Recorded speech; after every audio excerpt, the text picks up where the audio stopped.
श्रुति और आध्या की खुशी के लिए अनुज कर रहा है अनुपमा का इस्तेमाल। मगर नमस्कार दोस्तों, स्वागत है आपका आपके अपने चैनल हंग्री स्पिरिट्स में। हंग्री स्पिरिट्स देख रहे सारे दर्शकों का मैं अंजू शर्मा दिल से स्वागत करती हूँ। आध्या श्रुति के साथ खुश है, ये देख के अनुज खुश है और यही वो चाहता है कि श्रु और आध्या मेरी आंखों के सामने रहे हमेशा और खुश रहे। तो सवाल यहां पे ये उठता है दोस्तों कि फिर अनुपमा का क्या, उसको किस बात के मैसेज भेज रहा है, क्यों उसको बार बार फोटोज भेज रहा है श्रुति और आध्या की।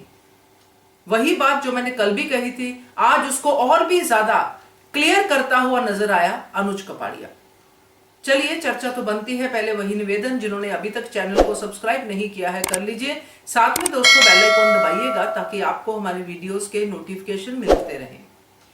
आज एक बात फिर से दिमाग में आती है कि क्या अनुज अपनी अनुपमा को भूल चुका है?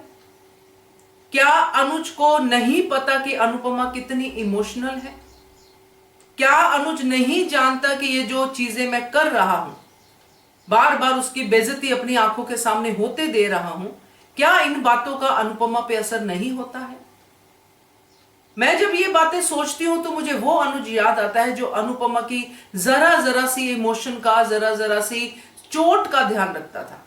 आज वो बार बार अनुपमा को खुद ही चोट दे रहा है, वो भी बड़े प्यार से। जब अनुज ये बात कहता है दोस्तों तो एक ही चीज दिमाग में आती है कि मेरी आज जो डायलॉग बोला उसने कि मेरी आंखों के सामने रहे मेरी श्रुति और आद्या, मेरी नहीं श्रुति और आद्या, मुझे और क्या चाहिए टाइप ऐसा कुछ डायलॉग बोला। तो फिर यही है कि फिर यही बोल दो अनुज आगे कि मेरी आंखों के सामने रहे श्रुति और आद्या, अनुपमा जाए भाड़ में, यही बोल दो। और फिर सच में ये सोच के बैठो कि अनुपमा जाए भाड़ में, आप बिल्कुल अनुपमा के पीछे मत जाओ, बिल्कुल मत देखो, कुछ मत करो, आप सिर्फ ये देखो कि मैं, मेरी फैमिली, श्रु और आद्या। तो भी चीजें क्लियर है, समझ में आती है कि इंसान को क्लैरिटी है कम से कम। मगर एक तरफ मेरी श्रु या मेरी आद्या जो भी कुछ कहता है अनुज, वो चलता है, साथ में ये भी चलता है कि जरा सी यहां पे जो है हलचल हो, जरा सा यहां पे प्रॉब्लम हो तो अनुपमा को फोन करो, अनुपमा से बात करो। वही तो बाकी लोग कर रहे हैं, वरनाज शाह वही तो कर रहा है। तो क्या अनुपमा की जिंदगी में कोई भी ऐसा स्टेबिलिटी नहीं आ सकती इन लोगों की वजह से? क्या अनुज कपाड़िया इतना भी कैपेबल नहीं है कि अपने परिवार को संभाल सके? क्या उसको हर बार ऐसी चीजों के लिए अनुपमा की हेल्प चाहिए? आज पहली बार ऐसा हुआ है कि अनुज कपाड़िया रोया है और मुझे बिल्कुल उस पर तरस नहीं आया। लोग कहते हैं लाचार बाप, फलाना बाप, ये बाप, वो बाप, सब समझ में आता है दोस्तों। तो ये लाचार बाप तब क्या कर रहा था जब अनुपमा का पता ही नहीं था कि अनुपमा है भी दुनिया में कि नहीं है? तब ये पैनिक अटैक वाली आद्या को लेके कहां जा रहा था? आज भी वहीं जाए। आज क्यों अनुपमा चाहिए? तो ये इस्तेमाल ही होता है दोस्तों, जो कि हमें लगता है कि इमोशंस हैं, जरूरत है, ये है, सब है, वो सब इस्तेमाल ही होता है कि उनको पता होता है कि यहां पे अनुपमा चाहिए तो अनुपमा अवेलेबल है तो अनुपमा को ही बोलो, क्योंकि अनुपमा को तो कोई असर होता नहीं है। उसको बोलेंगे, मां का वास्ता देंगे तो अनुपमा आ ही जाएगी, क्योंकि अनुपमा तो हमेशा कहती कि मां होना मैं कभी नहीं भूल सकती। तो ये तो सबको पता है, इसलिए हर कोई जाके उसको एक्सप्लॉइट करता है। किसी अच्छे की अच्छाई का फायदा उठाने वाले भी कल्प्रिट ही होते हैं। अगर कोई अच्छा है, कोई ना नहीं बोल सकता है, तो हम उसको दोष देते कि भाई ना बोलना सीख, भाई ना बोलना सीख। वो नहीं बोल पाता है, वो कोशिश करता है, वो नहीं बोल पाता। जैसे कि आज अनुपमा ने कहा कि अच्छे लोगों की यही प्रॉब्लम होती है, अगर कुछ करते भी है तो खुद ही गिल्ट में रहते हैं। मगर उन लोगों का क्या जो समझदार हैं, उन लोगों का क्या जिनके बारे में हम कहते हैं कि ये तो बड़े सॉर्टेड हैं, प्रैक्टिकल हैं ये तो प्रैक्टिकल लोग क्या ये बात नहीं समझते हैं?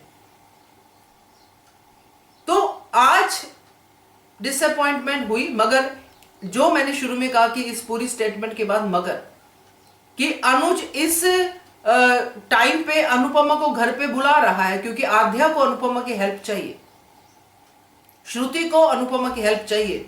उसकी दोनों जो अनमोल रतन है अनुज के, श्रु और आध्या, उन दोनों को अनुपमा जैसा पत्थर चाहिए। अब वो पत्थर जो है अनुज कुपाड़िया घर पे लेके आएगा, मगर ये पत्थर नहीं है, ये हम सब जानते हैं और आगे आध्या और श्रु भी जानेंगे, क्योंकि ये पत्थर नहीं, ये पारस है। ये उनके घर में इतनी रौनक लेके आएगा, इतनी शांति लेके आएगा कि बाद में यही पारस, यही अनुपमा इनके घर पे ही रह जाएगा। खुद श्रु कहेगी कि यहां पे सिर्फ और सिर्फ अनुपमा की ही जरूरत है। खुद आद्या मानेगी कि यही मेरी मम्मी है। तो जो भी हो रहा है इस्तेमाल, जो भी हो रहा है उसका रिजल्ट अच्छा ही होगा, क्योंकि अनुपमा की नीयत बिल्कुल साफ है।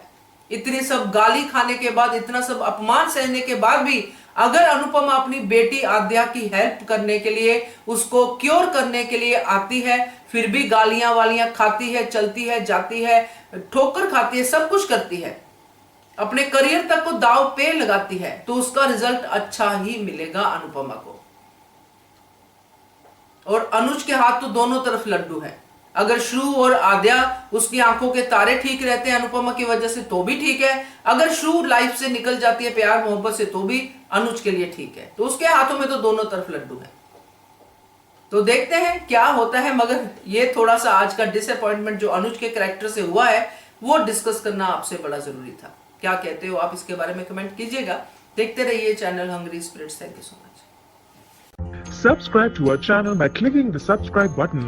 Click the bell button and enjoy the latest uploads from our channel.